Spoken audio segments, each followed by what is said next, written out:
Kilometre এই বেগেও যদি রওনা দিয়ে দেয় পৃথিবী নামক এই জায়গা থেকে ওই প্রক্সিমেট সেন্টারের সবচেয়ে নিকটবর্তী তারকার দেশে যেতে সময় লাগবে 1,15,000 বছর মাত্র। ছোট্ট ছেলে বুঝে গেছে, দেখছেন? মাশাআল্লাহ, বলি আল্লাহ আল্লাহু আকবার বলেন।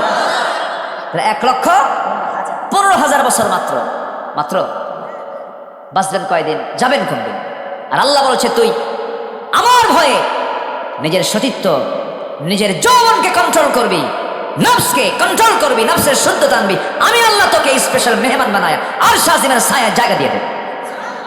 যেরকম সুবহানাল্লাহ, কত বড় নিয়ামত, কত বড় প্রাপ্তি আল্লাহ পাক বান্দাকে দিতে চান, কিন্তু বান্দা নিতে চায় না।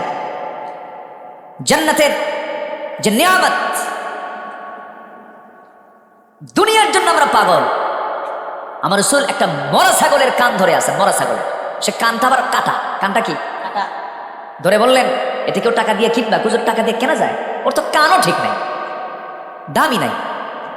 আমার রাসূল বলছেন এই মরা ছাগলটা যেমন তোমার কাছে মূল্যহীন, ঠিক আমার আল্লাহর কাছে দুনিয়াটা এই মরা ছাগলের মতো। এই দুনিয়া পার হয়ে যাবে, জান্নাতের একটা কোড়া রাখার জায়গা, একটা কোড়া রাখার জায়গা, খায়রুদ দুনিয়া ওয়া মা ফিহা, দুনিয়া এবং দুনিয়ার মধ্যে যা আছে তার চেয়ে দামি। কেউ তো সুবহানাল্লাহ বলতেছেন না? সেই জান্নাত কি সবাই পেতে রাজি আছেন তো? পেতে রাজি আছেন তো? নিজের বইয়ের দিকে নজর, অন্যের বইয়ের দিকে নজর, এটা যেন মনে থাকে। আমরা নফসকে ইমানদারের নফসে রূপান্তর করবো, জোরে বলি ইনশাআল্লাহ। কিছু নফস আছে কুত্তা নফস। কি নফস বলেন? কুকুরের মতো স্বভাব, সব জায়গায় সাটন মার। কি ঠিক কিনা? ঠিক কিনা? সব জায়গায় চাটন মার, এটা হচ্ছে কুত্তা নফস।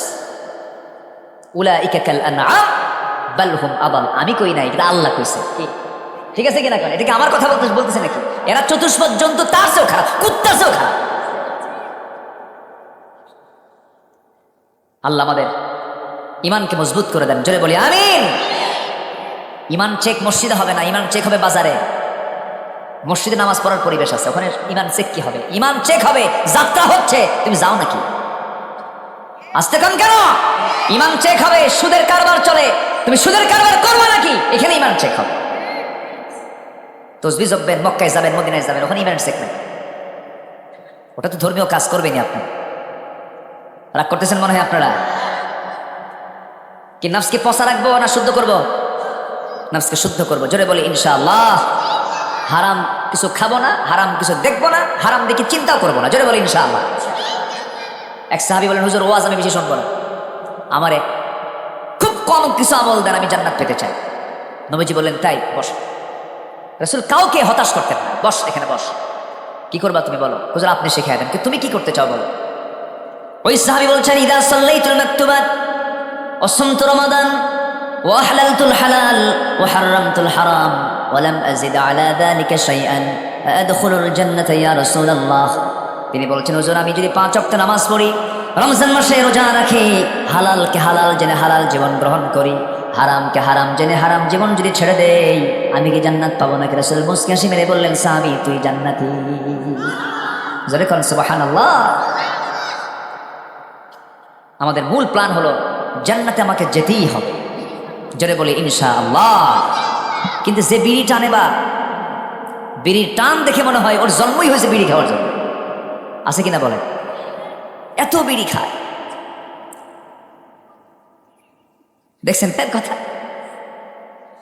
শেষ হতে আরেকটা, আরেকটা শেষ হতে আরেকটা। রাত 3টার দিকে ঘুম থেকে উঠেও খায়, সকালবেলা নাস্তা মিস, কিন্তু বিড়ির কোনো মিস। বাথরুমে ঢোকে সেখানেও খায়, সারে ওদিকে ধরে, যেরকম নাউজুবিল্লাহ। আর সে যাবে জান্নাতে, কম কথা। ও জান্নাতে যেহেতু বিড়ি তালাশ করবে।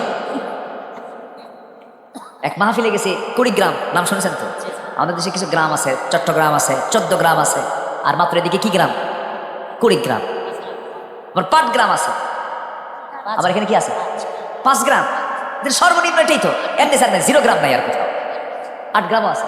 আচ্ছা তাহলে থামেন, আমি কই চট্টগ্রাম শুনছেন তো নাম?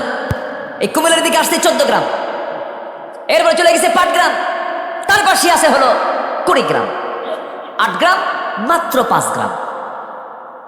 আমি গেছিলাম হলো কুড়িগ্রামে এক মাহফিলে। আমি এই বিড়ির ব্যাপারে যখন কথা বলছিলাম, জান্নাতের নিয়ামতের কথা বলছিলাম, জান্নাতে এই থাকবে, ওই থাকবে, এই নহর থাকবে, এই খাবার থাকবে, এরকম হুর থাকবে জান্নাতের